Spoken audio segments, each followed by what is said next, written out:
A pleasant good night to everyone. Good night. Welcome to the Rising with Resilience Entrepreneurship webinar. I'm your host for the evening, Leanne Tasher, or one of your hosts for the evening. I am the 2021 Project Me chairperson. As you should know, Project Me is responsible for tonight's virtual meeting. First, I want to begin by extending a warm welcome to our very special guest, the National President of JCI West Indies, Ms. Deandra Wishart. She hails from none other than the beautiful country of Guyana, the land of many waters. We're so honored to have you here with us, Senator Wishart. Would you like to say a welcoming remark?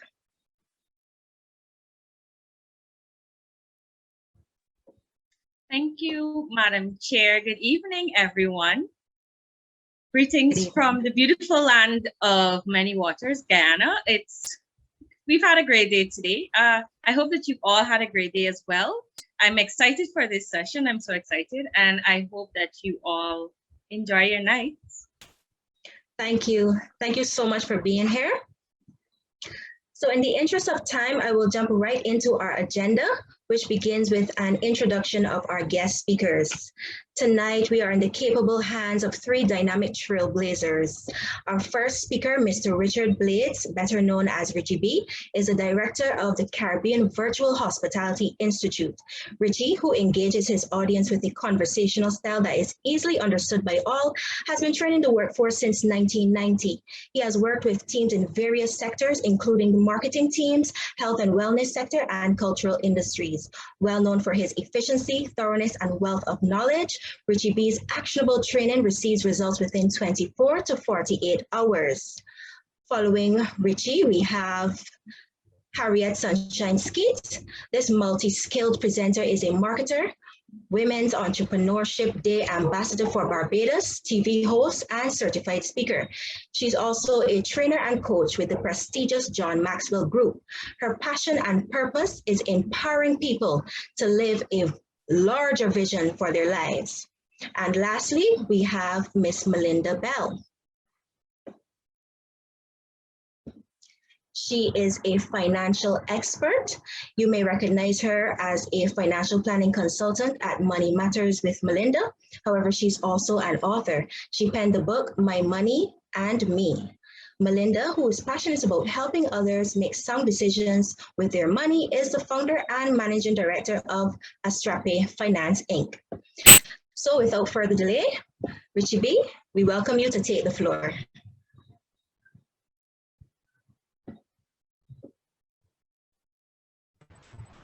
Good evening, and thank you, Leanne. Good evening, everyone. Good evening. All right. This evening, I'm going to take you through a rather compact presentation because I am aware that I am opening the baton, so to speak, for a very distinct panel. And the ladies always tend to bring a richness to the environment. This evening, we're going to be talking about entrepreneurship and what are the required skills and resources.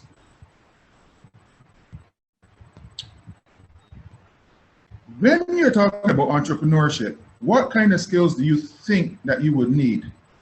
Well, I am not going to show, for one thing, I'm not going to show you this video this evening because in the interest of time, but I will tell you this, you need to have a strong financial understanding. You need to understand what is happening legally.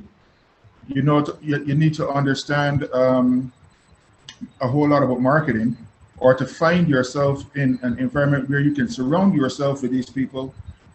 Finally, you have to be aware of what it takes to run an efficient and effective operation.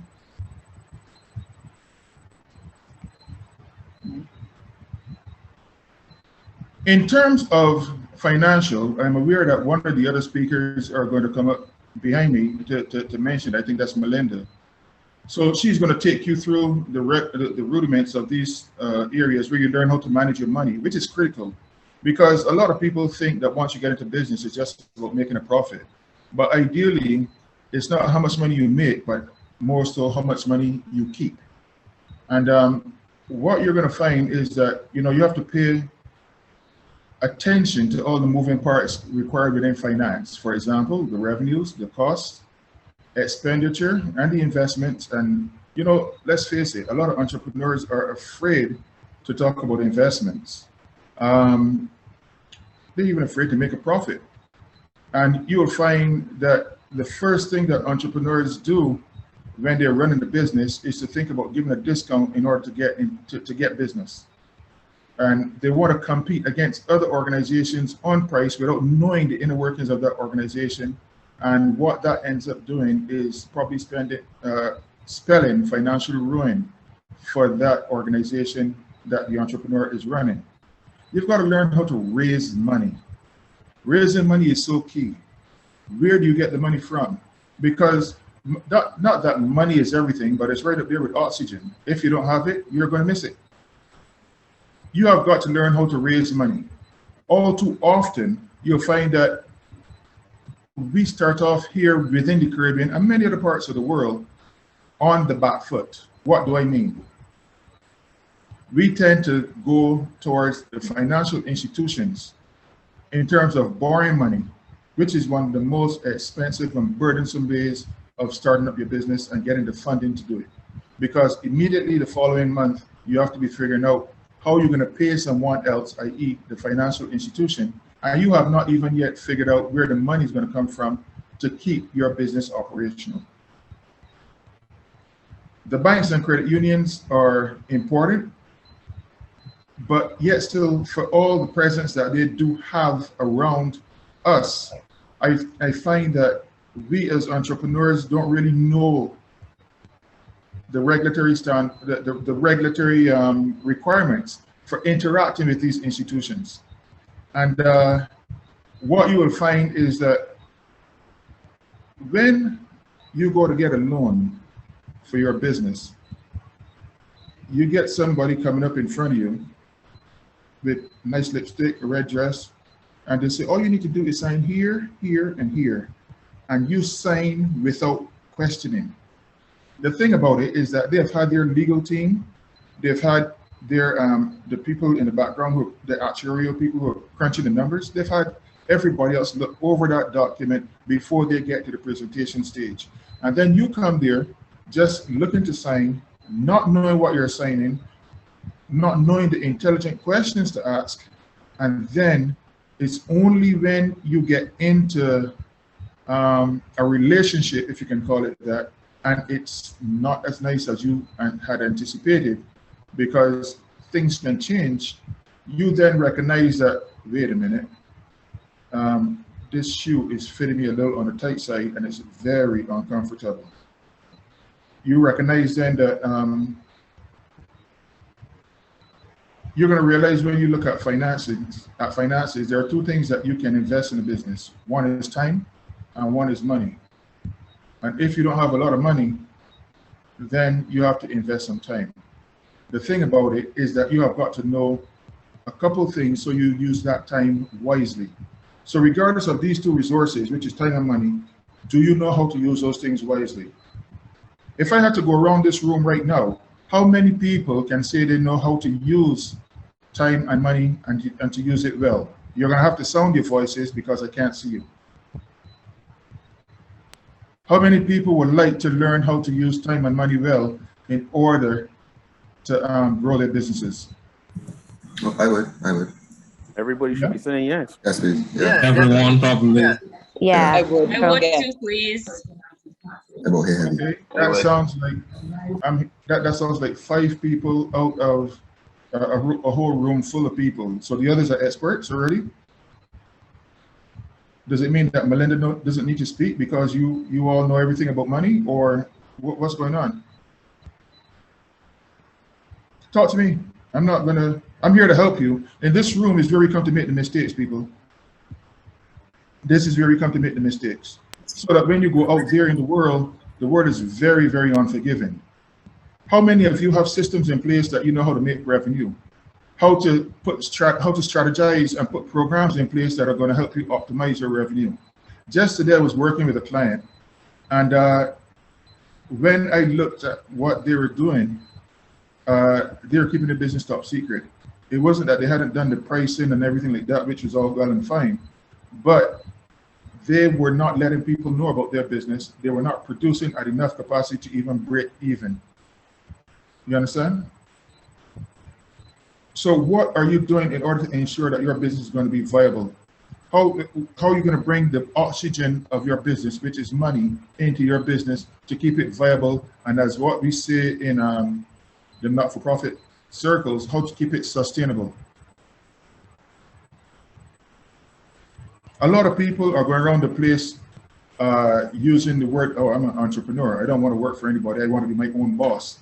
But how many of you are willing to accept that being in business for yourself doesn't have to be by yourself? How many of you are willing to accept that you need to surround yourself with teams of people who can provide you with the answers for which you will have questions?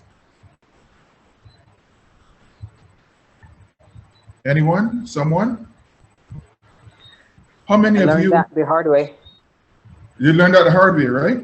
How many people?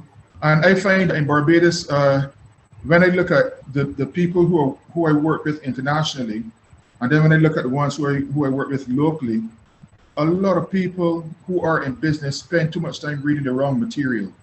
They're reading the newspaper, which is giving them information about the problems that are going on in their environment, and they focus on the problems rather.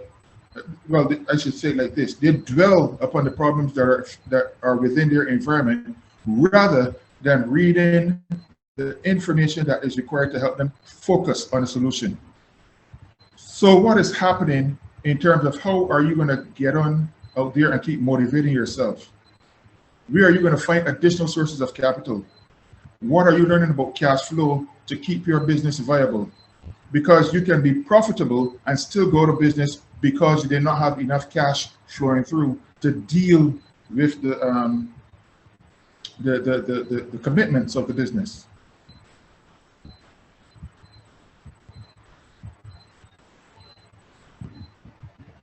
A lot of people go and set up businesses and they go straight up for, I want to be my own boss, so I'm going to set up a sole proprietorship. It's $104. That's not a whole lot. The only thing about it is that they don't know the rules. They don't know the regulations governing the environment within which they have to operate.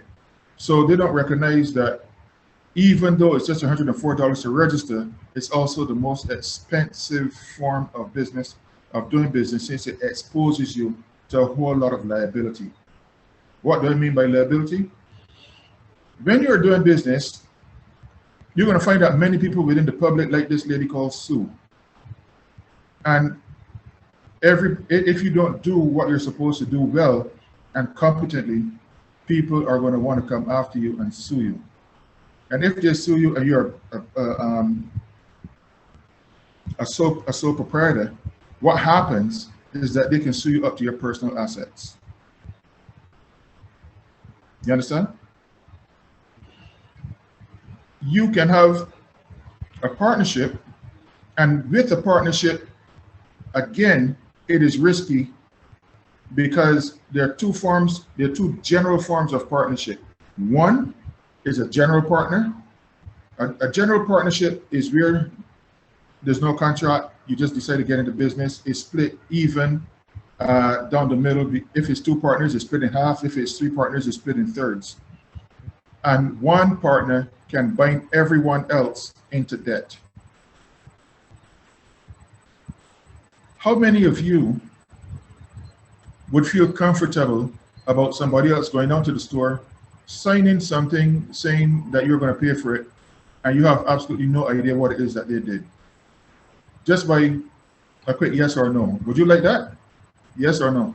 No. No, no, No. no. That's some shady. True. So why do so many of you get into general partnerships? Because it's easier, because you're sharing you're sharing everything with someone else, so you don't have the burden of You sharing just it heard with. the question that I just asked you. When you get into that sort of an arrangement, what happens is that person can make you liable for debt that you didn't even know about. They might go and sign up something and then bail, leave town. And then you end up having to pay the expenses of whatever it is that they did because you did not have a partnership agreement in place. You understand? You did not say who is liable. You're just doing everything informally. So therefore, they're going to come after whoever has the most money in that particular arrangement. Because whoever is owed is not going to try to get blood out of stone. They're going to go the course of least resistance. There is a solution if you don't have a whole lot of money, and it's called a limited partnership or an LP. Now, at Corporate Affairs, you can have a limited partnership agreement where you pay $2 and the price has gone down. It was $2.60, then it dropped to $2.50, and now it's $2.40. You have a limited partnership agreement which is signed, and everyone has there'll be one unlimited partner or one or more unlimited partners, and those people would be the ones who are active in the business. And then there are limited partners who might have just put up money, but they're not active in the business. And you would have a nominal fee up to which they're liable. You understanding me so far, or do you have questions? No, following you. Huh? We're following you. Yes. Okay. Now, what happens is that in that instance, if you have a limited partner, say they had a nominal fee up to say $800, and the business went into financial trouble, that person is only limited up to $500. What usually happens is that the unlimited partners, in order to protect themselves, as they grow and they get money, etc., they can then have their own entity, which is a limited liability entity that can manage their property, switch in within the partnership arrangement, and they pull their own selves out. You understand? Please say that last part again. Pardon me? Please repeat that last part. Okay. What happens is that, let me give you an example.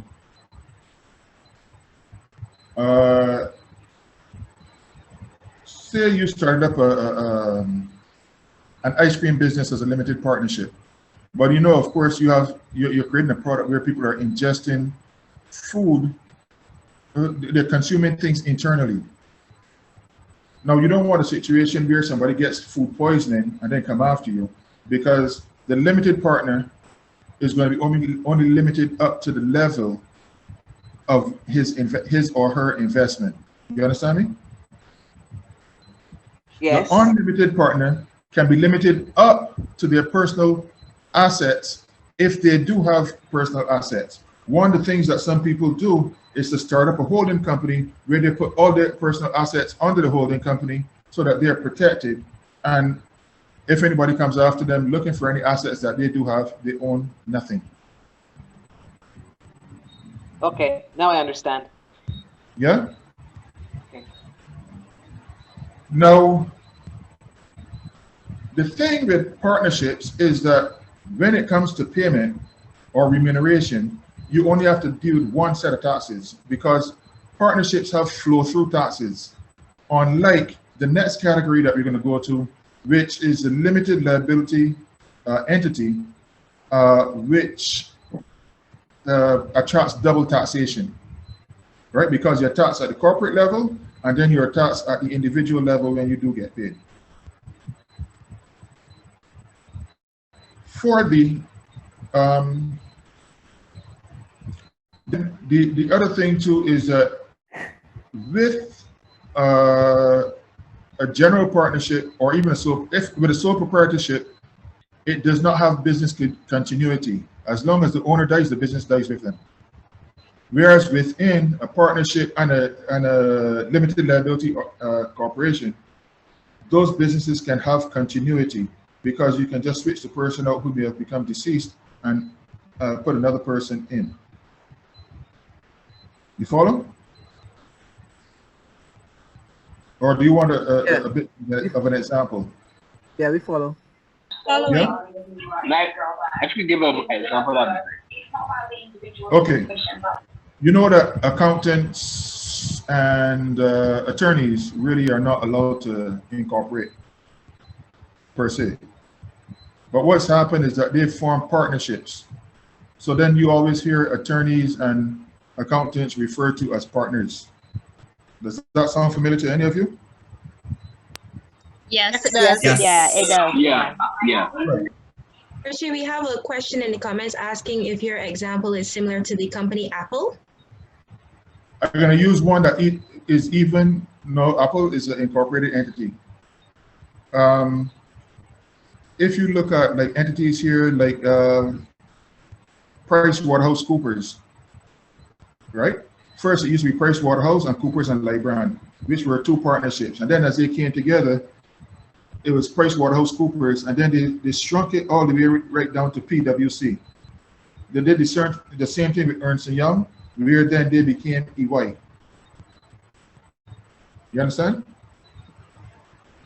Clark Giddings and Pharma, a partnership again. So then, as the attorneys get renowned inside, they're invited into the level of being a partner, and then there could be different levels where you can have a regular partner, or then you can have a senior partner.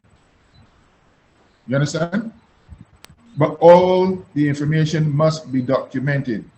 It allows them to leverage financially if they want bigger office space, if they want to acquire assets. You're looking at business continuity. So you'll find that a lot of partnerships, in terms of professional relationships, they could go on for many years.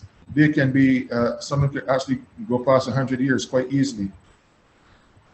Then with the limited liability companies, the limited liability companies are such that you are, from the outset, you're protected.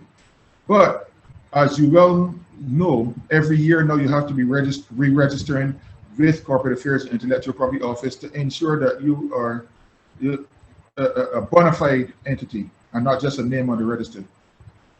Right? They want to see that all the companies that are on their registers are active. If not, you can actually lose your registration. Richie, before you go on, we have a question. Yes, dear. Oh, can I again? So my question was, is Carlton Emerald City an example of that? Because I believe they were Carlton and Emerald City, like the supermarkets. That I think the supermarkets, they would be a limited liability entity.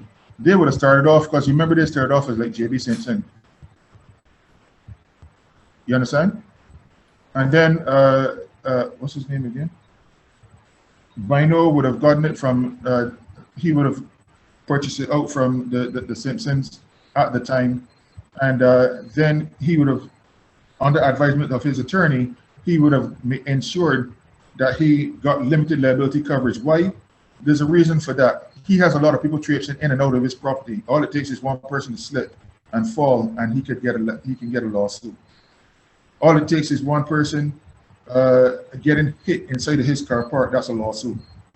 You understand what I'm saying? So you have got to take the steps to protect yourself and your business so that you have the longevity and sustainability of the operation without worrying about everybody coming at you with litigation, which wastes a whole lot of time. You follow? Hello? Yes. Okay, I'm not hearing, I'm not sure if you're hearing me still.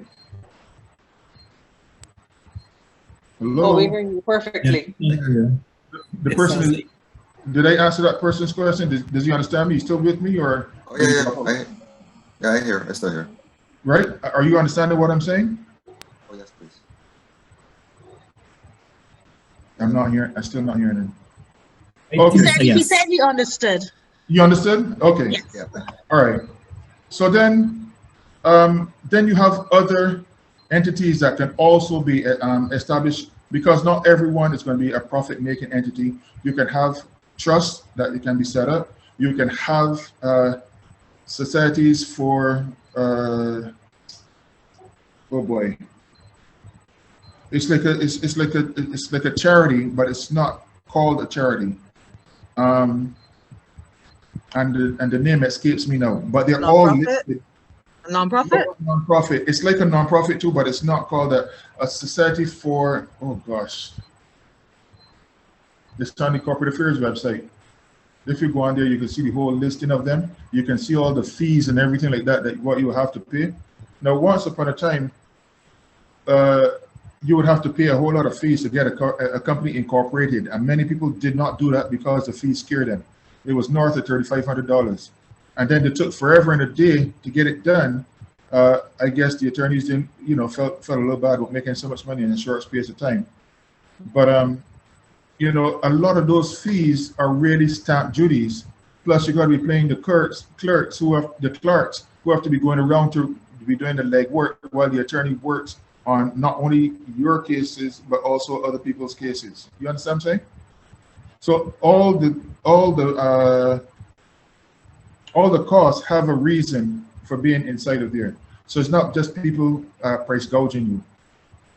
All right. Now, how am I doing on time?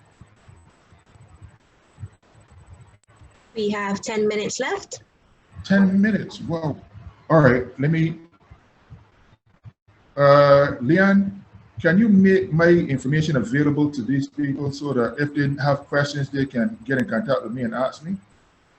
Yes, everyone who is interested in receiving these slides can indicate to the Project Me website. I'll put it in the chat now. Okay, because like this slide, I can't even touch this in 10 minutes. So I'm gonna go on to operations, which is critical.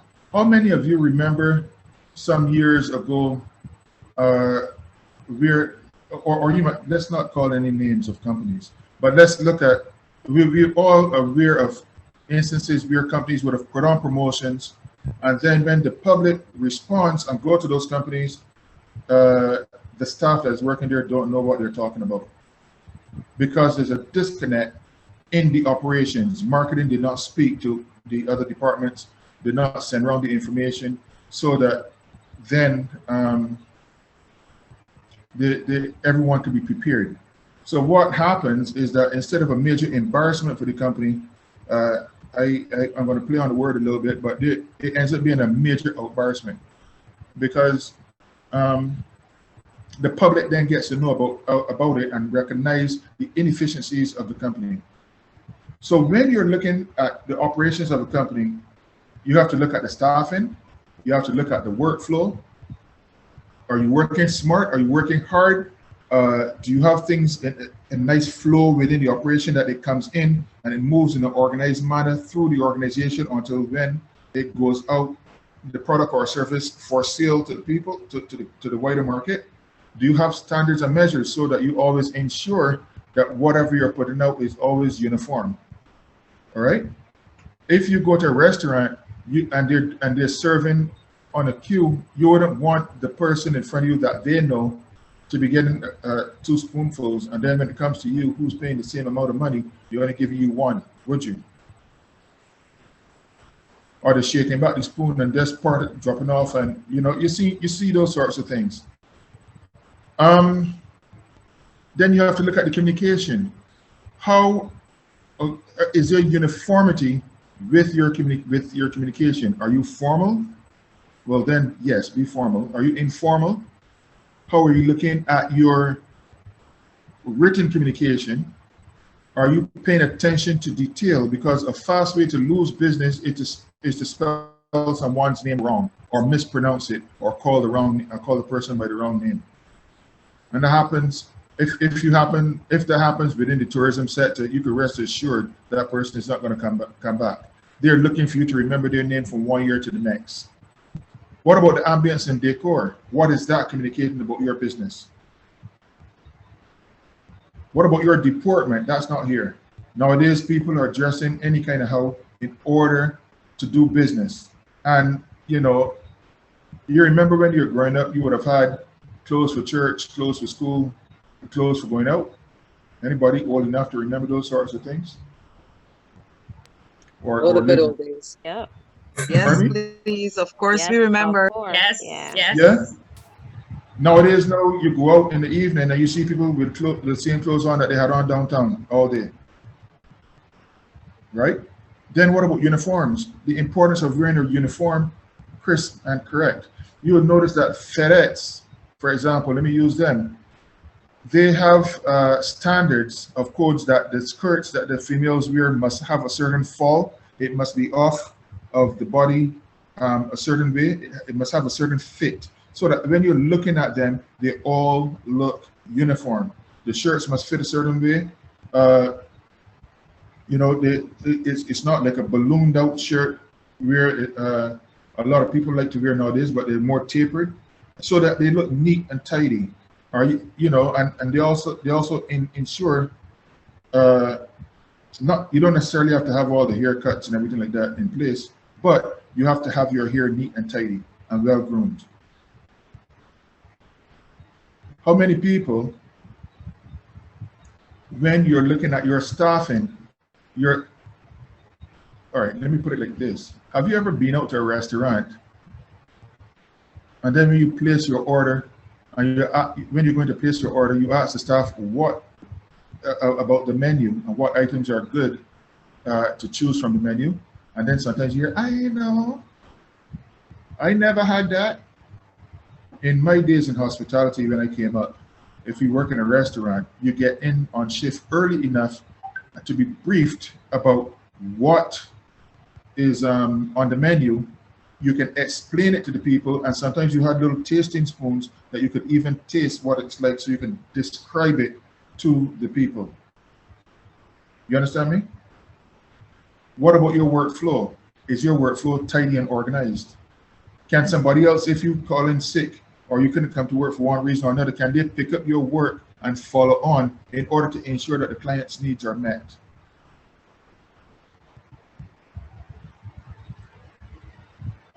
The standards and measures. How many people recognize that a teaspoon is a teaspoon is a teaspoon, regardless of whichever country you go to? But yet still, you buy a large shirt that is made in Singapore, and it's a different size for a large shirt that is made in China. Why? Because the standards are different. So it's a challenge here where nowadays everybody wants to be a designer, but yet still very few can make a tailored suit, even though they would have gone through formal education to learn how to do this. But everybody wants to cut short on the apprenticeship.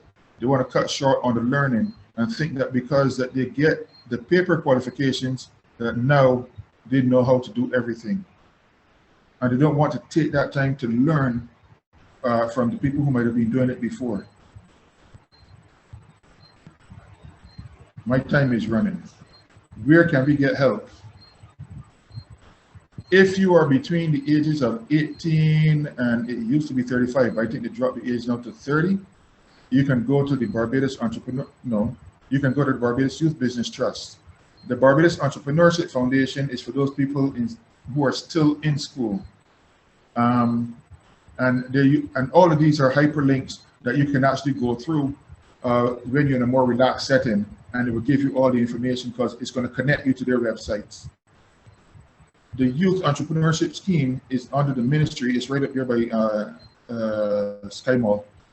And again, even though that they have the similar age group of the Barbados Youth Business Trust, what happens is that they focus more on the educational aspect of the information that you would need to know to function in business. The Barbados Investment and Development Corporation, they work extensively with small businesses. They were helping businesses get up and going, helping you with the business plans, the technical assistance that they provided in order to get you ready for doing business locally as well as abroad. They helped you with ensuring that your intellectual property, which is another area that covered under that we couldn't cover under legal cause of time, but intellectual property is an area that you need to pay attention to as entrepreneurs because it enables you to make money while you sleep. You got that? Okay. Somebody asked me about Apple earlier. When you have a phone that's branded with Apple, do you purchase it at the same, do you have to wait between a certain time to purchase it at any, the same time every day to purchase it? Or can you purchase it at any time? Really quick, come on. Yeah, anything. You can purchase it at any time, right? Even online. But what happens, Apple is still going to get paid because their branding is on it. You understand? And that's why you hear that they have these astronomical levels of earnings because they're making money while they sleep. How do you think that Rihanna became a multimillionaire so quick, even though that the other people were in the entertainment industry here long before Rihanna? The other people here were still trying to sell tapes and CDs. Rihanna went digital. People's trying to produce tapes and CDs to sell at $15, $20 a pop. Rihanna went all the way online using the same Apple iTunes store, downloading a song at $2 and change, and made more appealing and more available to people, and therefore she was able to make more money quickly. Yes, so you have a lot of people around the place saying that they could sing better than Rihanna, but she has the business talent. Just like how people can make better burgers than, people claim that they make better burgers than Chefette, but who has a better business system? So how is it that when you're getting into business, you don't want to invest the time and money to look at systems? You've got to do it. As a friend of mine from Jamaica would say, it's a necessity.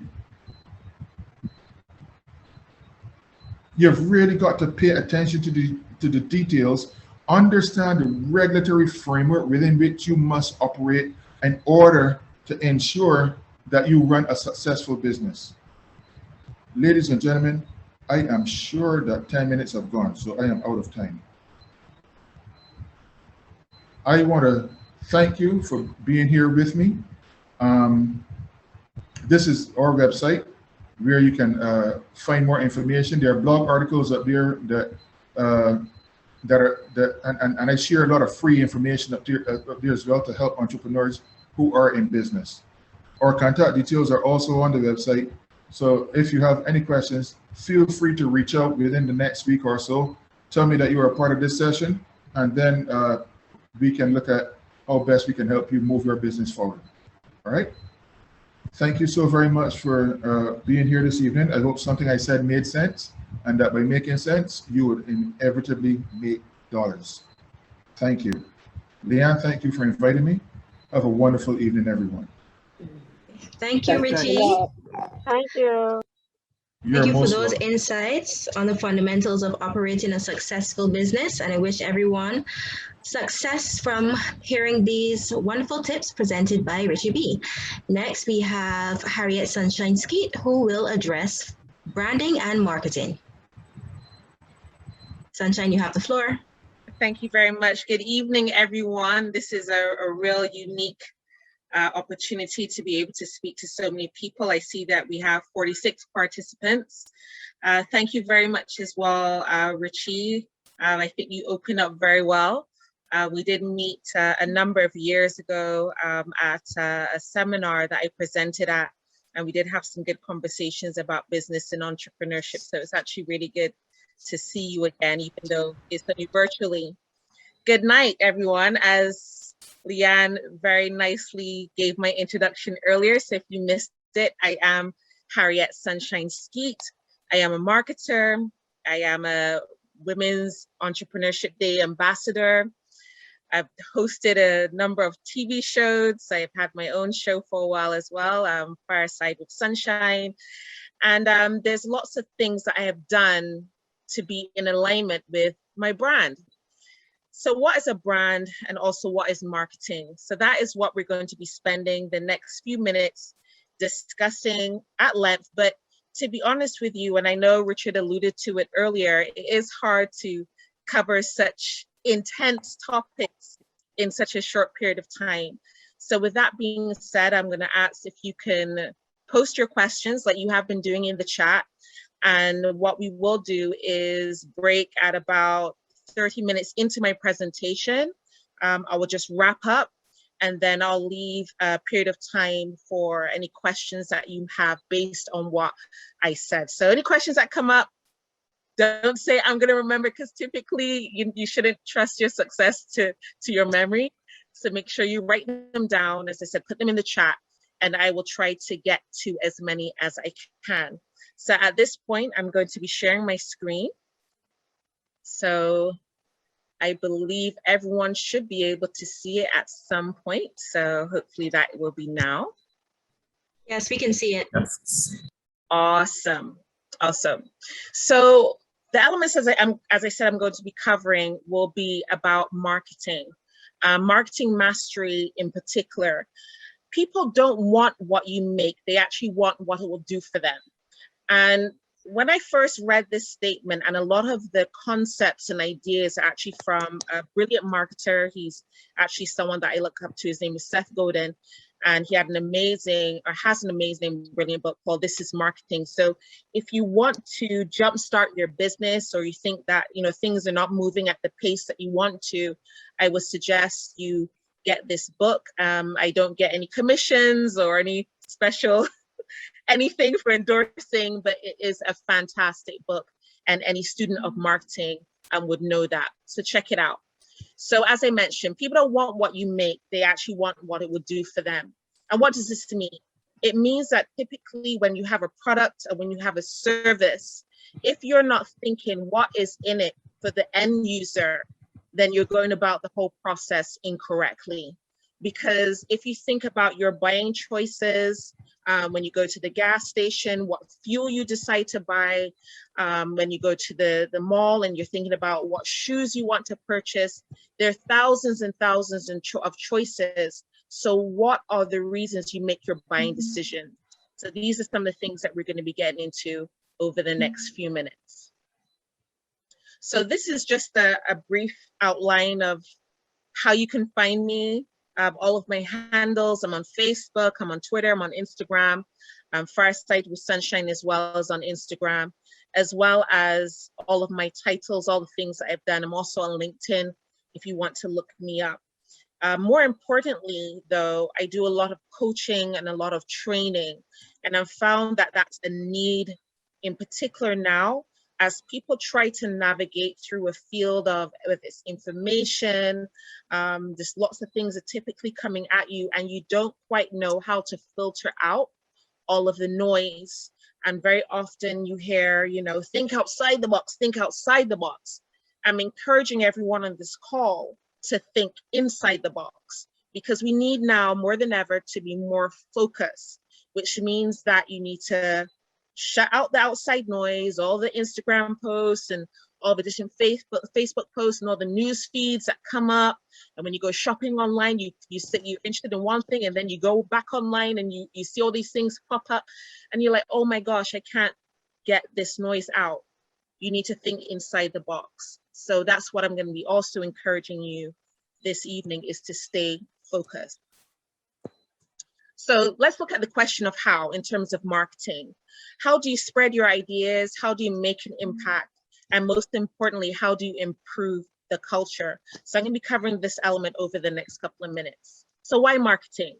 Marketers actually have one of the most, I think, interesting jobs in this world, because we are all about influence, and we're all about making change happen. So how do you do that within your organization? And this change could come in so many different ways and forms and formats, whether you have a product or whether you have a service. The change you want to happen is a change in consumer behavior and how they are perceiving your actual brand. So we don't do this as marketers. We don't use consumers to solve companies' problems. We use marketing to solve consumers' problems. Because at the heart of our culture is our belief, it's our status, it's how we want to be seen and viewed by others. And marketing plays a strong role in that. Am I going to wear Prada versus Gucci? Am I going to have a pair of Nikes versus a pair of Champions I can get in Payless? All of these things are how marketing determines and influences your behavior. We use status roles in our decisions about affiliation and dominion to decide where to go and get what from where. So if you think about people that are used to be brand ambassadors, your Michael Jordans, your LeBron James, why do they use those influencers in terms of marketing to you? Is because we want to be associated with something great or someone that perceived to be great. We want to be associated with something that may be trending or something that's cool. And so all of these are strategic ways to get people on board to their brand and on board to their product then, and also on board to their service. So these are key things that you can start to also incorporate within your business. What is the culture of your organization? What is culture and organization, and what is the brand? So when I think about the name of your company, what immediately comes to mind? Am I thinking that the company is safe, secure, well managed, great customer service, gives me a wonderful experience? Or do I have more negative connotations when I think about your brand? So all of these things are how marketing plays an important role in how you're building your business. It's important to be persistent, consistent, and also have frequent stories. And these stories more come into line with the customer experience and the stories that you choose to share. So great way to look at this would be things like TripAdvisor, even on your Instagram page, your Facebook page, where you give your testimonials, or even when you're talking about your company, showcasing particular elements about your company. Are they persistent messages, or are you talking about one thing and then talking about another? And if someone was to track your timeline, they would get quite confused about what your company is and what your company represents. So you have to do that, be persistent and consistent, but also be frequent in the exposure of those stories in terms of building your brand and using that as a strategy to help people then to decide how you stand out from the competition, how you stand out from the rest. Also, attention, and I spoke about this in my opening, is a precious resource. Our brains are so cluttered with noise based on what we're seeing. If you're watching TV, and if you're watching TV, I'm sure you're also on your phone, and you also may be working on the laptop, and you have all of this information coming at you at lightning pace, and then you're expected to stay focused on what you're doing. It's going to be really challenging. Even I find it very challenging to just drown out all of the noise. So how do you pierce through that noise with your business? See, smart marketers make it easy for those that there are seeking them. They make it easy for people to find them. See, marketing often begins and ends with what we do and how we do it. So we have to be very strategic in our approach. And I'm going to get to different techniques and strategies that you can use to be more strategic. Your tactics make a difference. So very often people think that they don't need to hire a marketer, or they don't need to spend special attention to it. They think that they can probably put a couple posts on Instagram or Facebook, and then they're going to get all of these customers. And I'm sure if you have a business and that has been your modus operandi, you're probably wondering, why don't you have more customers? It's because you need a strategy. It's because you need a tactic, because you need to also understand and also portray what your business is and what it means. What is the business brand? These are our key elements that often are overlooked. We spend so much time on a logo and make it all nice and pretty and shiny and lots of colors. But a logo means nothing if it doesn't have a representation. What is the personality behind that logo? When I go there, am I going to be excited and blown away? And I'm going to be like, oh my gosh, this is like the worst decision of my life. I can't believe I wasted my time or my money coming here. So all of these things we overlook, but those are the core and fundamental things in building your brand and marketing your business. Now, if you want to make a change, lasting change, you begin by making culture. Culture beats strategy so much that culture becomes your strategy, is strategy. Think about, and we heard it earlier when Richard was speaking, Apple. Like, I remember when Apple brought an iPad, and I was like, I don't need, why would I need an iPad? I don't have a laptop. I've got my phone. Like, why am I going to need an iPad? but they made having an iPad a cultural element. So much so, I have an iPad, I got my laptop, I got my phones, because now I can't live without any of them. And that's what I'm talking about building a culture so that the culture then becomes your strategy. Again, I'm going to use Apple as another example. Do you remember the iPod? Like before that, it was a Walkman, and then there was a Discman, and then it was an iPod, and then it was all these different MP3 players and so on. Apple did that. They built a culture through that strategy. And if you can do that with your business, you're on a winning streak. We're looking to help people solve a problem, even when they don't even understand they had a problem to begin with, which goes back to the iPad story. So, because marketing is also the generous act of helping others become who they seek to become. So how can I be better? That's how marketing answers the question. How can my house be more secure? That's how marketing answers the question. How can I enjoy running when I hate it? Marketing answers the question. There's so many different apps out there that now target people that hate running, and they've actually created groups now. So you actually feel like you belong to a tribe. I'm going to speak about tribes a little bit later. You've become all inclusive. You're thinking, yeah, I can do this because now I have 10,000 other people cheering me on, and they're in the same position as I am. Marketing offers solutions, opportunities for us to solve problems and move forward.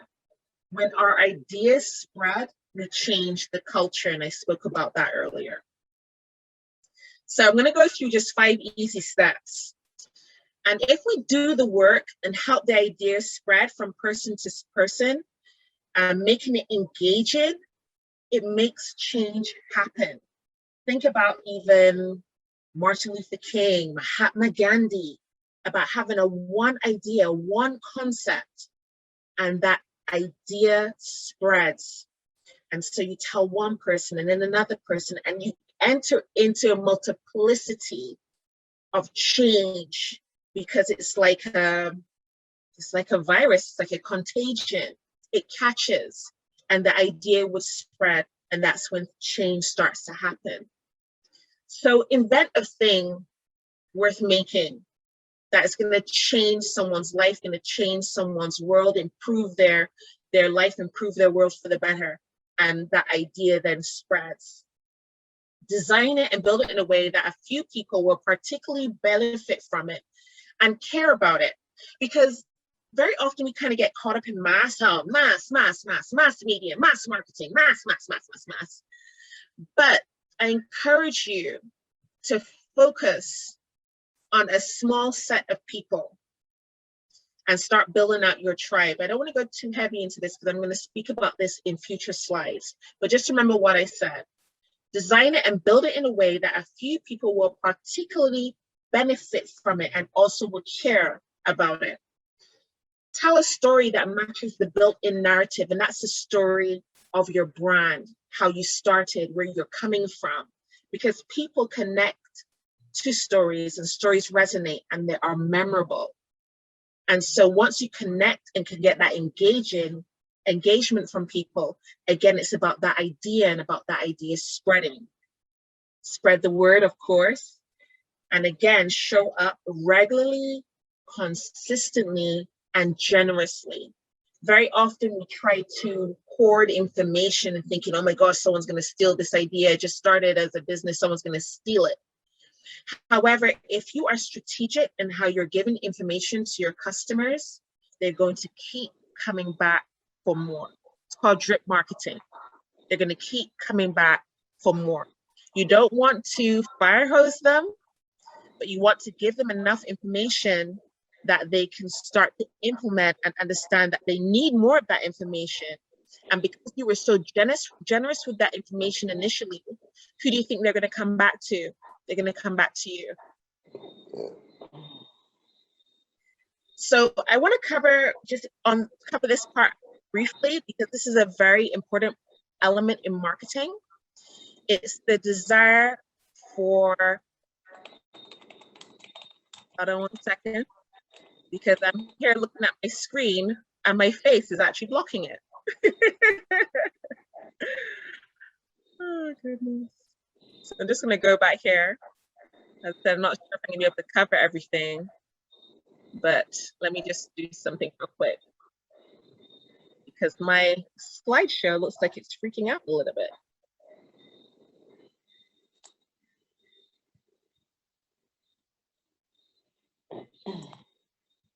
Okay, here we go. So what we're looking at is the desire for gain versus the avoidance of loss. So let me just go into presentation mode. So here's the story. There's a company called Vision Spring and they sell glasses, right? So they would sell glasses to a lot of poor communities, India, China, Africa, and so on.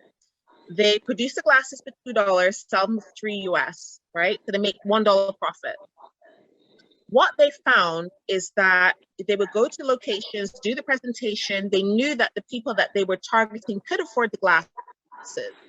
However, when they actually did the eye test, gave them the glasses, let them see how they look on, look at themselves in terms of do the eye test again, realize that they actually improved their eyesight. They then send them to another table and allow them then to choose the glasses they wanted.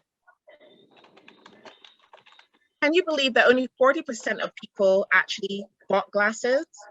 And they couldn't understand, but if they know they need glasses, can afford the glasses, why weren't they buying the glasses? And what they found was that when they switched it around and presented it as an element where they are losing as opposed to gaining, they actually saw an increase of 40% in terms of the glasses sales. And here's what they did, very simple. The same concept, took the person out of the crowd, showed them the glasses, put the glasses on them, and they let them see themselves in the glasses, read through information they could see well, and so on. And then they said to them, these glasses cost $3, these are your glasses. I'm gonna take these glasses away if you don't give me the $3. And that's all they did. They just changed it slightly and saw an increase of 40% in the sales. So people would prefer or have a stronger impulse to buy or engage if they feel like they're going to lose rather than if they're going to gain. Now, if you could understand this concept in marketing, your business will be a success. So people fear more the avoidance of loss versus the pleasure of gain. So if you can make it that whatever product and service you have will be an ultimate loss for your potential consumers, then they will always keep coming back to you. They will always come back to you. So it's important in how we portray our business. It's important in how we portray our product and our service. And the ultimate result of the person then engaging in both of that should give them a fear of loss so that they want to and they need whatever it is you have to sell. People don't want what you make. And I said this earlier, it was my opening comment. They want what it will do for them. They want how it will make them feel, the belonging, the connection, peace of mind, status.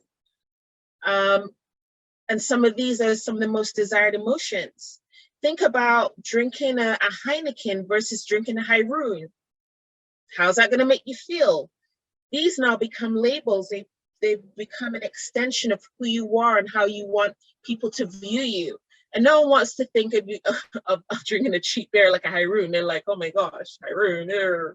And you think of Heineken, you think of all the ads and the guy, he's all suave, suit on, he's jumping here, jumping there, lots of beautiful cars, beautiful women, and it's an image of success. And so as simplistic as it sounds, you holding this Heineken in your hand makes you feel in some way that this is now attainable to you. And that's good marketing.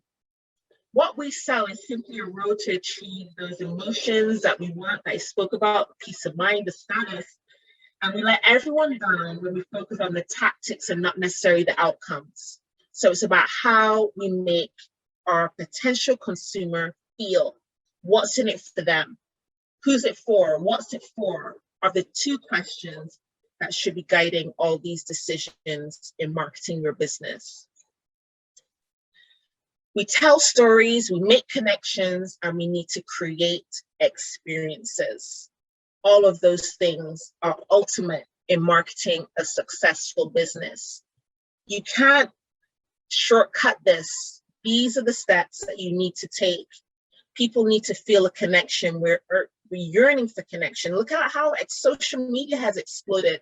So much so that I'm sure you're on Facebook, Instagram, your TikToks, and so on. You see someone so regular, and then you see them and you realize after talking that you haven't seen each other for a year, and you're like, wow, it doesn't feel like it, because you still want that connection. You get that through social media. And people want to get that through your business. So it's about being market driven, because being market driven lasts. Every project organization is influenced by a primary driving force. So what is your primary driving force? The driver, of course, is the voice that gets heard the clearest and the loudest. The person with that voice is the one who gets to sit at the head of the table. So what is your primary driving force for your business? How is that setting you apart from everyone else in the same field? Organizations are marketing driven.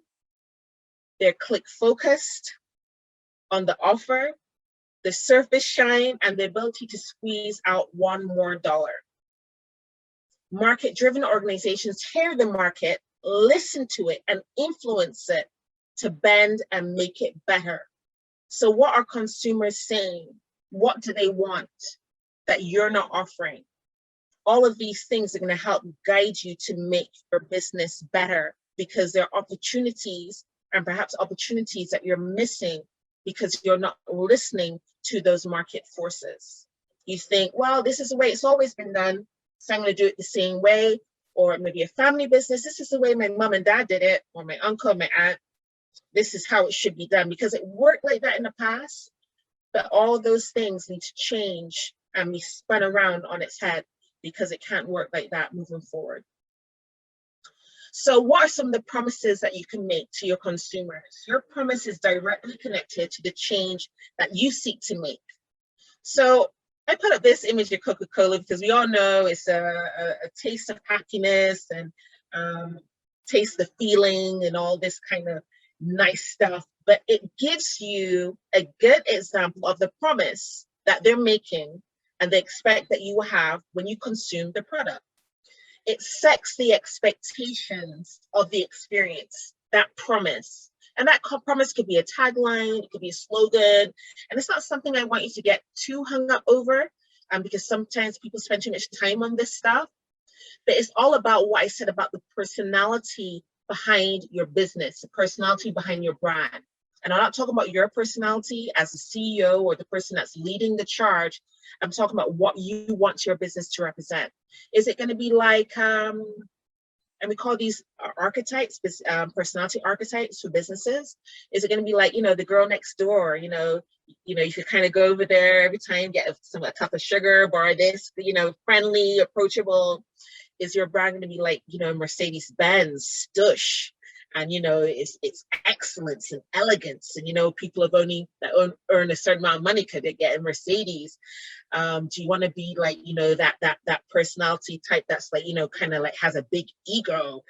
There's so many different things that you can do to associate with your brand. So it's for you to decide and then communicate that to your consumer or your target audience. And it only has to be a small set. You don't have to look at the masses. Because once it catches on and that tribe effect happens, cultures change and more people will want to become part of that tribe. So I gave you a few examples here. Choosy moms choose Jif. Jif, if you're not familiar with it, it's peanut butter. But it's a promise about the status and respect. That means like, if I want to look after my child, I'm choosy, I'm real picky, I want the best for my child, I'm choosing Jif. And so it feeds into that narrative that was already there in the consumer's mind, but now she's seeing it reflected in a brand. I pledge allegiance, we all know this, to my country and to my flag. It's a promise about belonging. We all say it in unison, hand on heart. It's a pledge, it's about belonging. Again, it's a promise. The best or nothing, I spoke about Mercedes, it speaks to excellence, performance, safety, and innovation. Who wouldn't want to be associated with that?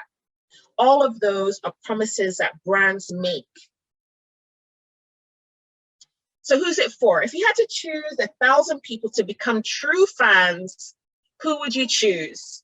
Would you choose people based on what they dream of or what they believe in, their political affiliances, or if they're, if they like Black instead of white? How do you choose? Everyone has a different narrative. Think about, that person is always looking for a bargain Bob or hurried Helen. I'm always in a hurry, I don't have time. Careful Kathy takes her time, looks at everything so strategically, looks at the back labels, looks at every ingredient, and you're like, oh my gosh, it's gonna drive me nuts. But all of these are people within our society. So who will you be serving? So again, we're forcing focus. Mass will make you boring. Everyone on the call, mass will make you boring. Don't try to satisfy everyone. And it's too much about generalizations. What we need to do is focus on that subset that your particular product or service speaks directly to. Choose the people you serve. Overwhelm this group's wants and needs and dreams and desires. Make change happen in that subset. Choose the people who will tell the right other people, and that's how your ideas spread. We spoke about that earlier. The smallest viable market is the focus that leads to growth. The smallest viable market is the focus that leads to growth. Everything gets easier when you walk away from the hubris of everyone. There's so much pressure on mass, so much pressure. Your work is not for everyone. Your product is not for everyone. Your service is not for everyone, and that's okay. It's only for those who sign up for the journey that you are on. So I'm going to skip through this slide because there's some other elements I want to get to, because I definitely want to pause just in case there are any questions. So I'm going to quickly go over the purple ocean. It's about starting with empathy to see a real need. And empathy is just about understanding what people want, understanding how they feel. That's all empathy is. And don't get arrogant and think that this thing that I have is like the shizzle nizzle, right? Because that's where you run into problems. You need to understand if what you have that you think is a shizzle nizzle is actually that to the people that you're trying to serve. Focus on the smallest viable market. Match the worldview of the people being served. So make sure that whatever they believe in, whatever they think, your brand, your business is also representing if that is your target. Make it easy to spread, make the idea easy to spread, make your concept easy to spread, make your product, your service easy to spread once you understand your target market. You need to earn, and you need to keep the attention of trust that you are serving. Remember, I spoke about being persistent, consistent, and frequent? That is about talking to your target market. Offer ways to go deeper, offer ways for them to get more. Because once they're latched in, which is the hardest part, they're never going to leave you. At every step, create and relieve tension as people progress in their journeys towards their goals. Remember, your solution is helping them to be better, helping their life become better, helping them to find a solution. Show up often, be frequent. You need to be frequent because that is how we build trust. I'm going to skip this slide as well because I really want to speak about demographics versus psychographics before. Harriet, we also have a question. The Okay. question is, what media marketing tools should I use to enter into new densely populated markets in the region? For example, Trinidad and Tobago, Guyana, and Suriname. Okay, perfect. Is that question in the chat? Yes, please. Okay, great. So what I'm going to do, I'm going to go through this last slide, and then I'm going to and then I'll pause for the questions. Okay. Okay, because I realize now I have 8 more minutes. Demographic versus psychographic. I'll briefly go over this. This is so important.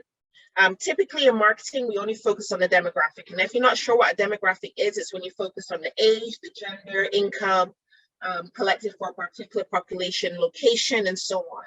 The psychographic is more concerned with their values, their fears, their likes, their dislikes, their hobbies.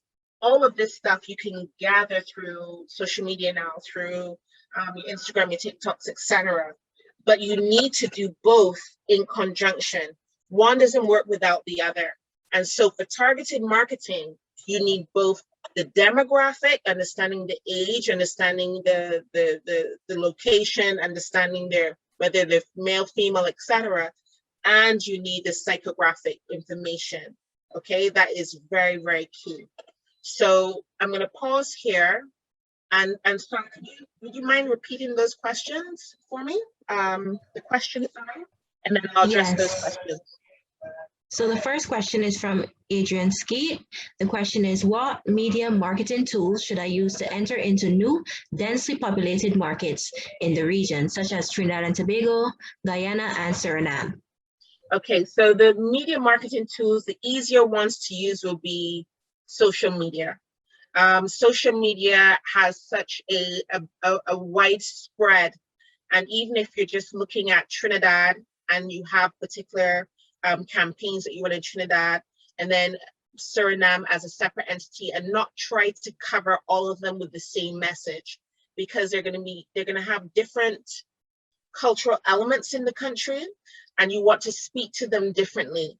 Just like how if you saw a Coca-Cola ad advertised in India, it may be slightly different to a Coca-Cola ad advertised in the UK. You know, you use probably white people in the UK versus Indian people in India. And so you have to speak differently with a different, I don't want to say language, but a different way to speak to their culture, but still staying true to what you represent as your company. So I would suggest, Adrian, that you use Instagram and also Facebook, depending on as well the type of target in terms of your audience. So you look at the psychographics, you look at your demographics, and if that's where they would be, those would be 2 great ways to kind of penetrate those markets. Depending on your business, another great one would be LinkedIn. LinkedIn is a good business professional account, but there's so many different elements now of LinkedIn. You could advertise in LinkedIn. It's actually one of those resources that are not used often enough, but LinkedIn is actually a good way to target those particular markets. Okay, thank you, Harriet. In the interest of time, we can explore Paulette's question, and then before moving on to Belinda, Paulette's question is, should we find out the interest of the target niche market for business? What would you suggest? A survey? What would you suggest? Find out the interest based on your business, or are you exploring what your business should be? The interest of the target market, I guess their psychographic interest, or okay. Yeah. All right, so I'll answer this in 2 ways, just in case it may be what I'm thinking about the exploration. You need to do market research before you do any targeted marketing. So you need to understand your customer. You also need to understand the competitors within the market to see how to and where to position yourself, and also understanding how you're separating yourself from everyone else. At the end of the day, there are thousands of I don't know, say soft drinks to choose from. So why do you choose Coke? The reason you choose Coke may not necessarily be because of Coke, it may be because of you. Because you want to taste the feeling or taste the happiness or have happiness in the bottle. It's your personal preference. Someone else that is a Sprite drinker will never drink Coke. So even as much as the advertising and marketing happens, it just won't happen in terms of that Sprite drinker converting to Coke because they just don't like Coke. Just isn't, it's not their thing. So yes, it is important to get that marketing information. And there's so many ways you can do it. You can do it through Google Analytics. You can find that on different countries. Barbados is a little bit difficult because we're so small. And so what I tend to do is look at it more as a Caribbean market and then try to make sense of it based on what I know culturally of the people within the market here. So I would suggest, yes, if you're thinking about a business but not quite sure what to do, how to get information, you definitely need to do the market research to get the psychographic information. And if you have a business and you're trying to understand exactly where your people are and how to target them and what their likes and dislikes are, yes, market research is key. Market research is key. Okay, thank you, Harriet. Thank you for this insightful information about the instrumental role of branding and marketing. Now we open the floor to Ms. Melinda Bell.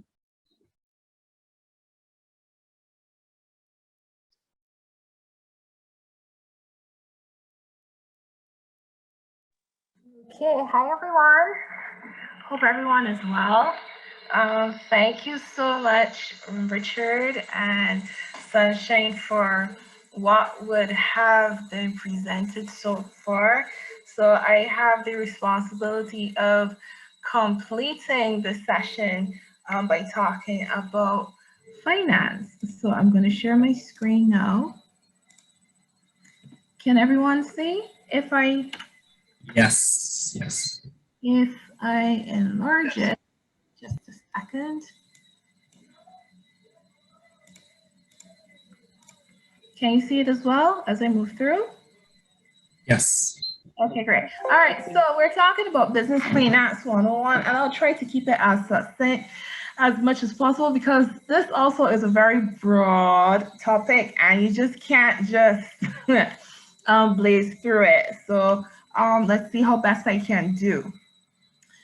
So the name of my company is Astrape Finance. Astrape is a Greek word meaning light shining of a gleam of a lamp, hence why our logo is a lighthouse, and we are the caring, knowledgeable, trustworthy financial company guiding you to financial stability and prosperity through education, sound planning, and advice. And our mission is to be the leading financial education company providing resources on personal and business financial management in the Caribbean and more so in the world also. And then there's Money Matters with Melinda, because I felt very strongly that there needed to be someone talking to people about money. So you can follow me on Instagram now if you haven't done so before. Money Matters with Melinda. And what I really want to do is to help you to go from owing to owning, because we are business owners, right? I think everybody is here for that specific reason. So what we're really looking to do is to help you to go from owing to owning, and that's only possible through having the money matters mindset, developing that as business people or as aspiring business people.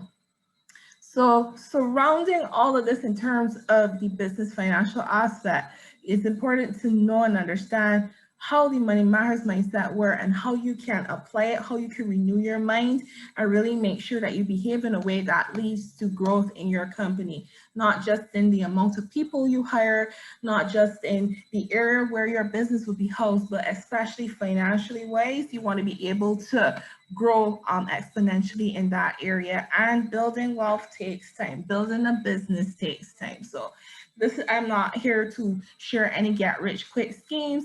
I'm not a believer in the blessing circle. I'm not a believer in those things that are coming around.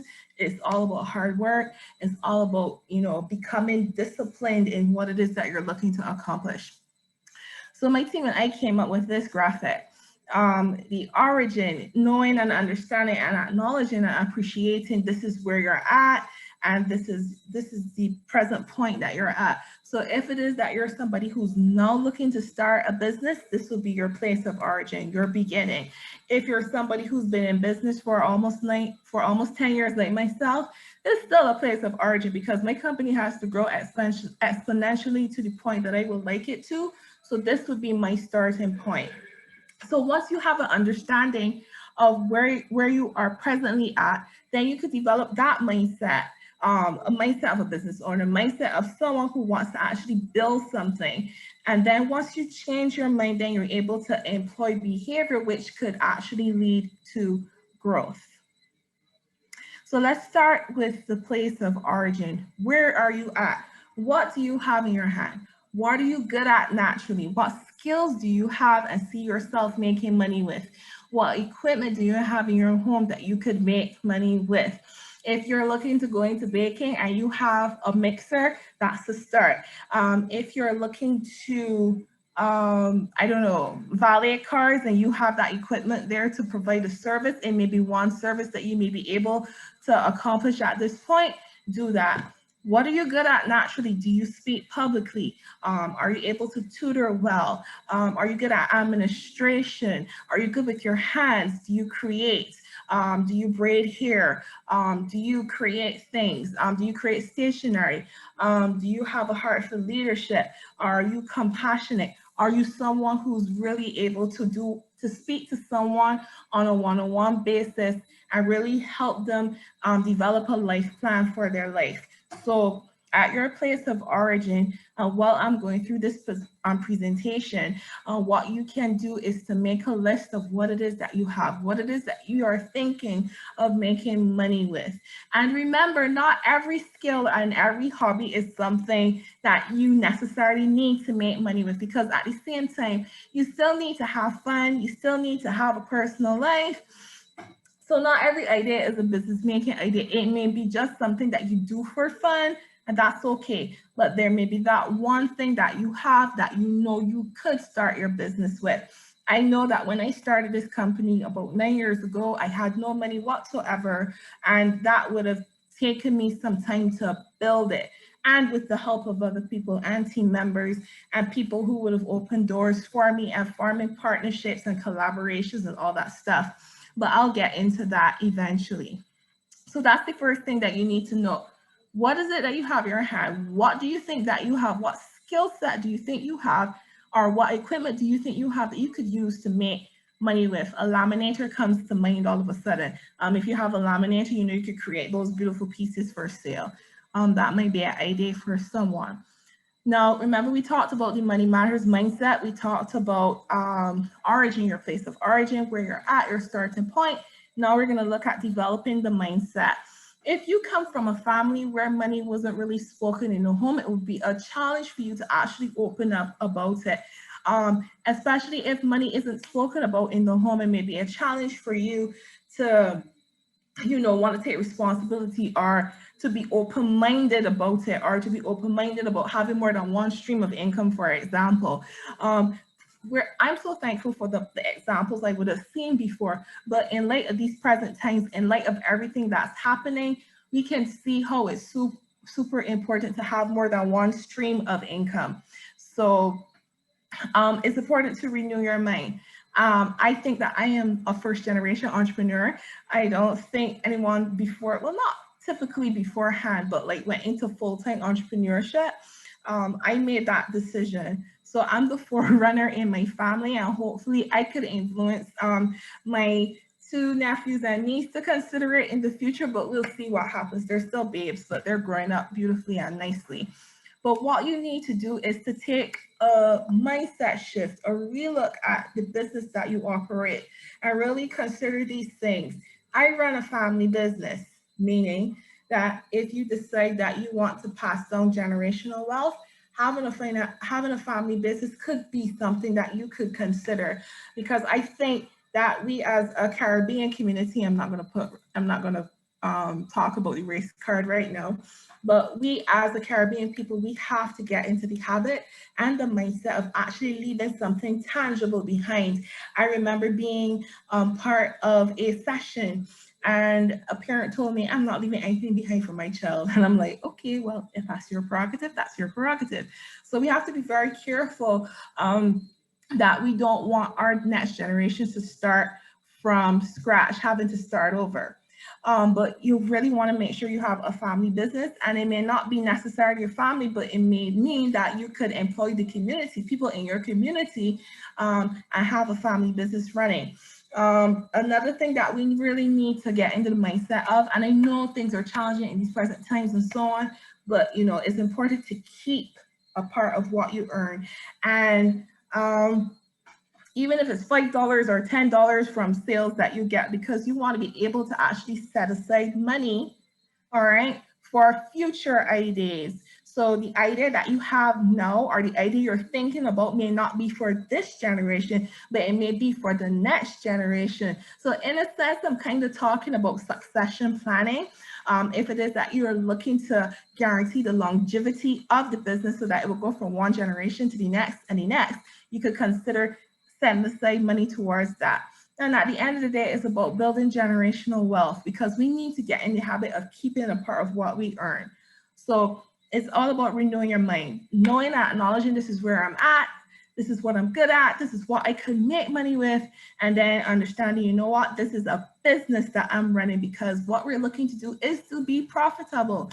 We're not running a charity. We're not running a charity. We're looking to make a living from it.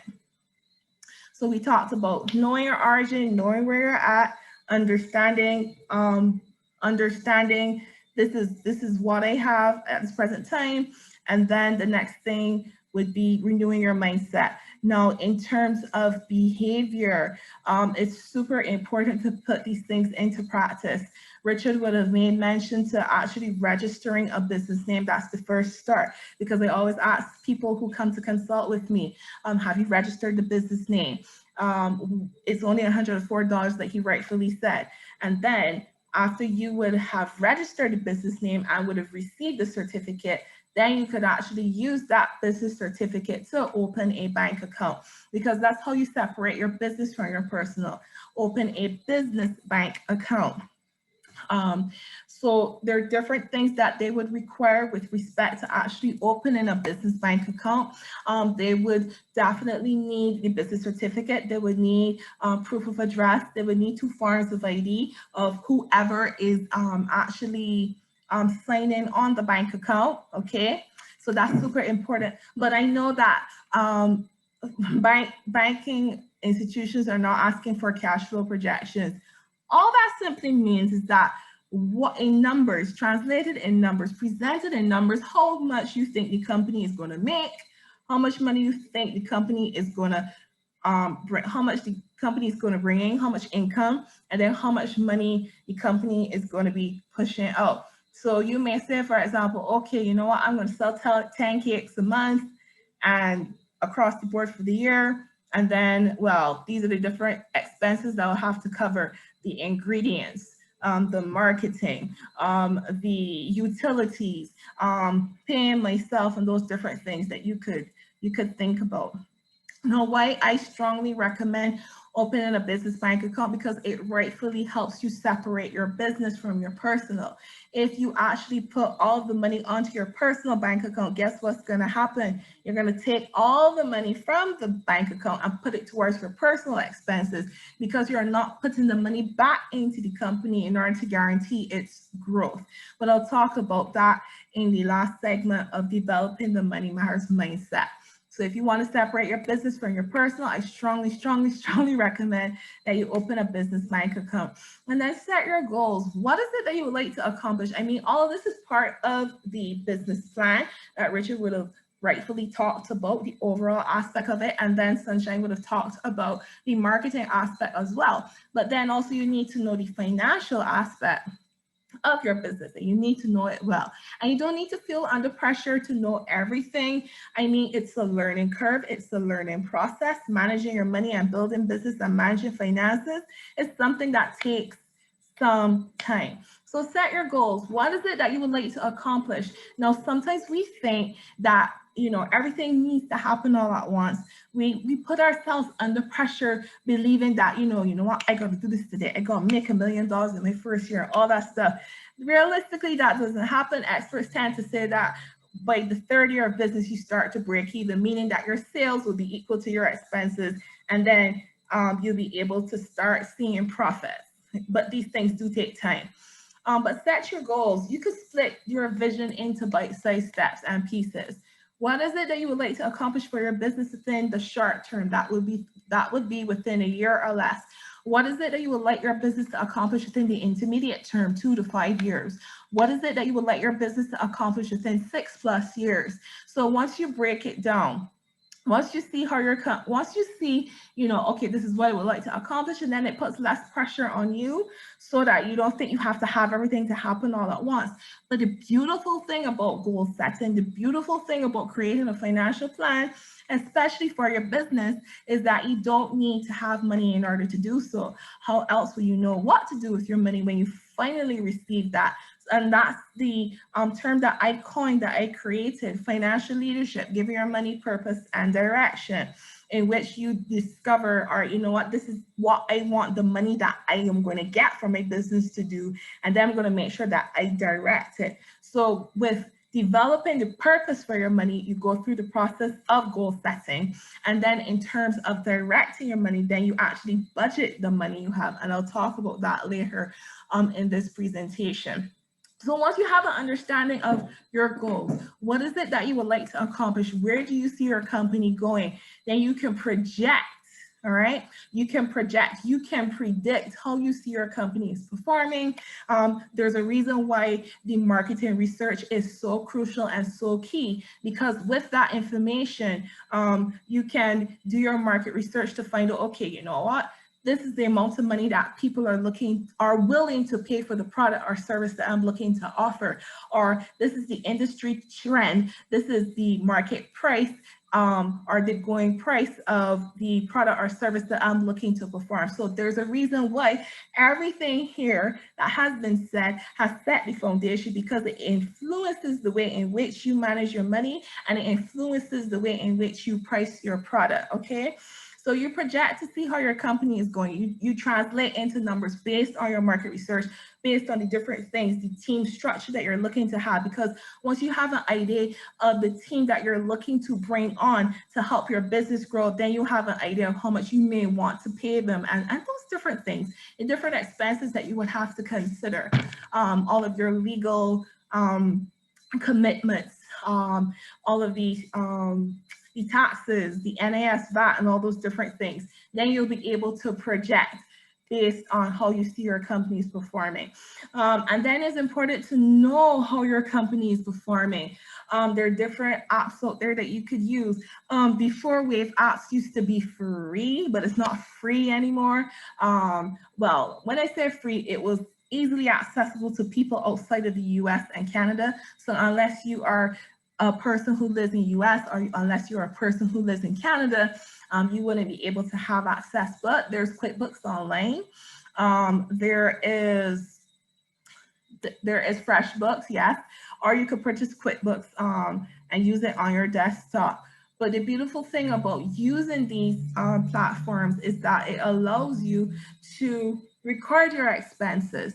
And once you record your expenses and once you record your sales, then the app or the software allows you to generate reports without much strain. So you do not necessarily need to be an accountant, but there are some instances that you definitely would need an accountant, because they would just need to verify that you're accounting correctly, that you're allocating your money well, and those different things. And then especially if you're looking to get funding, that's why nowadays they require that an accountant sign off on the financial statements, because they would verify that these numbers are correct, they're legit, and they are above board. So when it is that you're looking to get funding for your business, I know Richard talked about it being an expensive form, but it's something good to know. What they would require if you are a new company and you're looking for capital, you're looking for a loan to start your business, which is why I say it's so important to know your numbers. How much money do I need to set up my company? If I'm starting a baking company, okay, how much money do I need for pans? How much money do I need for the equipment that I'm going to use? How much money I'm going to need for shelving? All those different things are super important and good to know, because you need to have a dollar amount that you would need in order to start the company and get the company moving forward. So if it is that you're now starting, you definitely would need projections in order to show 3 years projections. That's what they require, just to show how you think the company is going to perform. But there's a reason why I'm saying that is important as well, to be able to have historical information, because it will show that your business is viable and that is operating for a particular period of time. This is the actual performance. I can vouch these numbers. I know my numbers. I know my sales. I know my expenses. But I know that with your investment, or that I know with acquiring your loan, that I will be able to accomplish more. I can expand the operations of my company. So it's really important. That's why that you're implementing this behavior now, so that you be investor ready, because you never know who's watching you. You never know who could help you take your business to the next level. So there's a reason why it's so important to do these things, which are so painstaking, but it's super important. But if it is that you don't have the time because you really want to focus and zone in on what it is that you're good at, if you want to get accounting support, you could seek a professional in order to do so. Just an example of what an income statement would look like. So you have your sales, your cost of goods sold, and gross profit. It's just simply the difference between this and this number. And then all of the expenses, rent, utilities, and all those things. So you deduct this number from that number, and you will see that there's a profit there. So once you use the accounting software or app or whatever it is that you're using, this will help you generate numbers. So like on a monthly basis, if you have more than one product line or more than one product offering, you will be able to see that, okay, this one is a bestseller, but there's a particular line that's not a bestseller. So therefore, I'm not going to waste any more money and keep purchasing money in order to keep purchasing products, in order to sell it. So that's why it's super important to know your financials and have this information. So like on a monthly basis or on a quarterly basis, you can go over these numbers and see how the company is performing. And then the other thing that's important as well is the balance sheet, because some entrepreneurs tend not to look at this in some instances because they don't think that that is important, because at the end of the day, you're building equity. This number here is the important thing. All equity is, don't get anxious, is your total assets, what you own, less your total liabilities. And that really depicts the worth of the company. So it will show over a period of time, you know what, I'm actually using equipment in order to make money. So that's legit. I have cash. I just have a loan that I'm servicing. So lending institutions are also interested in that. When they say they want financials, 3 years financials in particular, they want to see how the company is performing, if the company's profitable, and then they just want to see what is the actual net worth of the company. Again, the accounting software or the accounting app helps you to actually generate these reports without much hassle. But if you sit down and go through with an accountant or a finance professional, they'll be able to guide you and help you make certain tweaks in terms of how it is that you're spending your money and running your company. I'm still finished. So in terms of budgeting, it's super important as well to budget the money that you get for your business. So this is a budgeting template. This is based on personal expenses, but then you can change the expenses to suit and show your business expenses. It may be subscriptions, it may be rent, it may be paying staff, it may be advertising and all those different things. So the income is listed up here and the expenses is listed there, and then there's the difference. Now you want to make a plan for every single cent. So if you get like $2,000 a month, then you want to make a plan for every single cent. The beautiful thing about using this is that the budgeted amount is the amount that you plan to spend, but then there's the actual amount, okay? So let's say, for example, rent for the facility that you're using is like $1,000, for example. So you will put $1,000 there. And then when you actually pay it, it'll be $1,000, therefore you have no money left. Let's look at utilities. You may have phone, you may have water and internet. So let's say, for example, total utilities is $300, and then you pay one bill, which is $100. then you know that the difference between the two, 300 minus 100, you have $200 left over. So the beautiful thing about using this template is that it really helps you to keep track of your spending. It helps you to see where your money is going and how much money you have left. So it's kind of a control in place, but at the same time, it helps you to separate your business from your personal. I do it still. I am not exempt because, you know, I'm in the finance field. I still have to put these practices into place, okay? But budgeting is a lifetime practice. Accounting for your business, managing the details of your business is a lifetime practice, okay? So don't panic, don't get freaked out, it's okay. So again, we talked about money matters mindset, we talked about the origin, knowing what we have, seeing what's out there or what we have so that we can make money with, renewing our mindset because we are business owners. We are not siphoning money from the company. The company is not meant to pay. Just as soon as you make a profit, it doesn't mean that you go traveling the world and go to Morocco and all that stuff. You have to put the money back into the company. And then once you renew your mind, then you know, understand that there are particular behavioral practices that you have to put into place. So finally, what I want to talk about is growth, because at the end of the day, you want to be able to grow your business. So you retain the purchase price of the product that you sell. And this, and I can't stress enough how super important it is to actually price your product or price your service well, because you want to be able to meet monthly expenses. And at the end of the day, you want to be able to pay yourself. I think the downfall is that, you know what, oh, it's okay, I'll just create a product and then with that product, then I'll sell a volume and then I'll make a profit from it, or I'll be able to pay myself for it. But if you don't put a labor cost to it, you're not going to be able to pay yourself. But let's say, for example, you sell the mouse, right? You sell one of these devices. So you sell it, you purchase it for $10, all right? And then you sell it for, I don't know, $30, so to speak. So every time you make a sale, what you could do is to retain $10 from every sale. And what that does is that it allows you to have money that can purchase more so that you can increase your stock, so that you can maintain your stock, so that you can purchase more. Invest in your development, because yes, we're talking about multiplying who you are as a business owner or multiplying the business. So retain the purchase price of the product you sell. Invest in your development, because if it is that you're looking to become certified in a particular area, let's say, for example, you're a beautician and you already deal with hair, but you want to deal with lashes now, so then you go and pursue a certificate where you become well equipped to install these lashes. Then that's another income stream that you can have within your business. So invest in your development. Purchase equipment. If it is that you're selling t-shirts and right now you're doing it by hand, you're printing them by hand. I'm not sure what tool they call it, but I've seen it so much on TikTok where you're actually placing the sticker on your hand. You're placing the sticker on the t-shirt by hand. So then you decide, you know what, I'm going to purchase a device or purchase equipment that's going to allow me to do it at a quicker time, and then also allows me to produce more. So then what that does is that it allows you to earn more because you're able to produce more.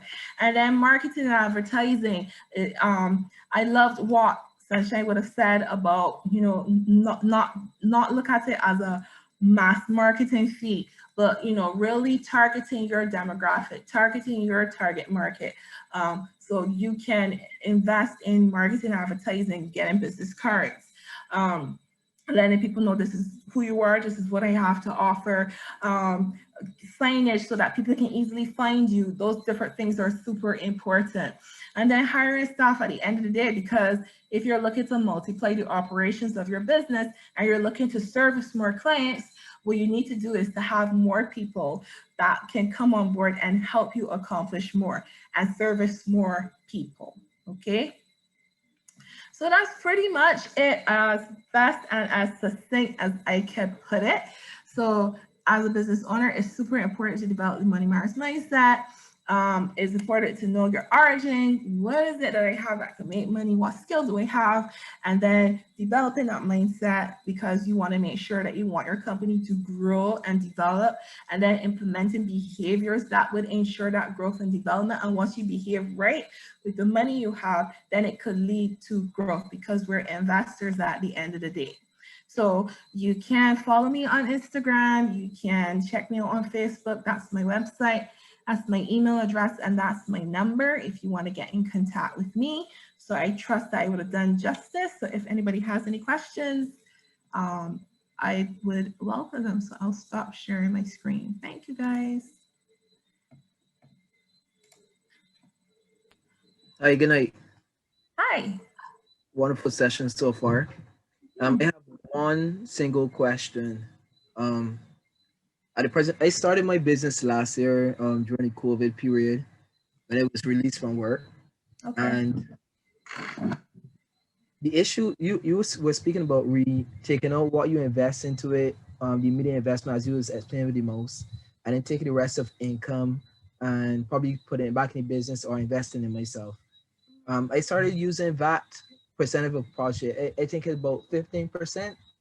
I started using that and send it to a Fortress Fund Management, a mutual fund, in order to for longevity, because it would like to pass the business on to my nephew or niece in the future.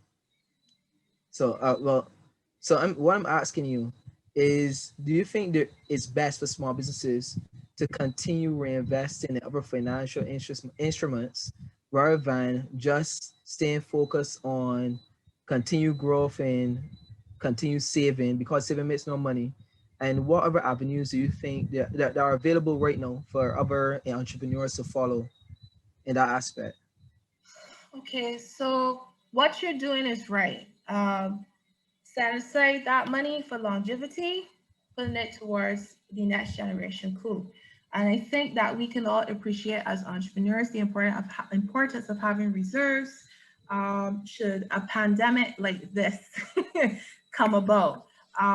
Making sure that we have reserves, cash in place, so that we'll be able to still meet expenses when things take a hit. So you can still do that.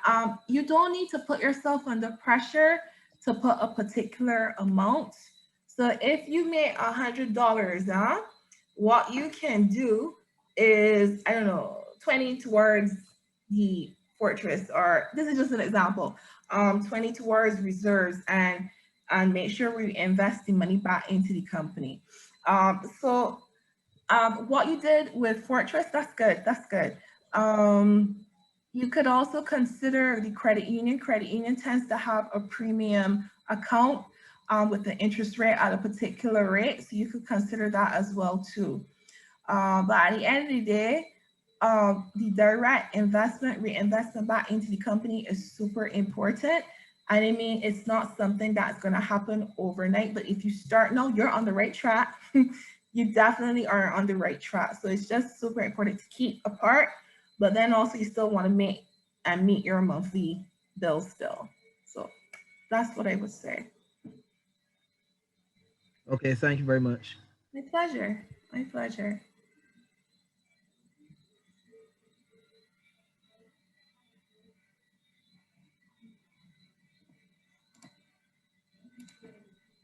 Are there any more questions?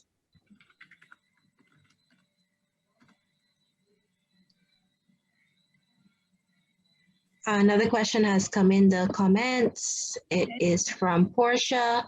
She's asking, how do you feel about investing in Carryland product, in the Carryland product? Sure. As I would tell my clients, how do you know that a company is trustworthy to be invested in? Once they have audited financial statements, that's number one. Once they have audited financial statements, because what the audited financial statements do is verify that the transactions are above board and that there's nothing fishy going on. So before you look to invest, you can ask that question: do you have audited financial statements? Is it that they, right, so because you're supposed to report to your shareholders, people who invest within your company? Do they report to the FSC, Financial Services Commission? Do they report to the central bank? So you could do your background research just to ensure that everything is okay. I mean, in these present times, we're looking for a means and a way to invest money, make our money work for us. But I would say just do those background checks. So once they're above board, then you could consider it once your budget is able to accommodate such an investment. We have another question. It is, we have a small growing business that we want to ensure is built on a financial model that investors will be attracted to. What tools do you suggest we put in place to make it as financially efficient and stand out for those potential investors? If as much as possible you could avoid that, that would be super great because that does take a hit on your balance sheet. Those things you could consider. Again, just making sure you have an accounting system in place because they want to see financials. They want to see how the company is performing. So always be ready, have your information up to date so that they can see what's actually happening. So if you have 2 years, then they'll be able to see the comparison. Okay. So if you can subscribe to QuickBooks Online or something like that, that would be good to go. Yeah. And wait, sorry, I'm reading the questions. Yeah, so it's just about how you manage your money, so to speak. Let me know if that answers that question. Okay, well, based on the comments so far, we're getting a lot of praise for your financial planning tips. Thank you so much, Melinda. If anyone has any follow-up question that they would like to ask Melinda, consider sending the comment to jcib.projectme@gmail.com. We will now have the vote of thanks presented by our local president, Jillian Greenwich. Thank you so much, Leanne. Good night, ladies and gentlemen. It is my privilege to give the vote of thanks on this prestigious occasion. On behalf of JCI Barbados and by extension, the Project Me committee team, a very hearty thank you to all 3 presenters for accepting the request and gracing us with your presence and sharing your knowledge and skills with us. Mr. Richards, Mr. Richard Blaze, Mr. Harriet Sunshine, Skeet, and Melinda Bell. Thank you so much. I'm sure that we all has been inspired by your great words, and we will take the tips and tricks and apply them to our business. At this time, I'd like to wish you all success in your future endeavors. Thank you so much. A big thank you to our JCI West Indies National President, Ms. Deandra Welch, for attending this webinar. For those who may not be aware, our national president is participating in our virtual visits. So we'd like to thank you for attending this webinar tonight. And finally, to you, the participants, for taking the time out of your busy schedules for participating in this webinar. I truly hope that you have learned something and you can apply what you have learned to your day-to-day lives. For those entrepreneurs, for taking the tips to grow and market your business. Thank you once again for attending this event. And this project is not finished here. You can stay tuned to our social media pages, that is JCI Barbados, on IG and Facebook for activities coming up in this project. Thank you once again for attending this webinar.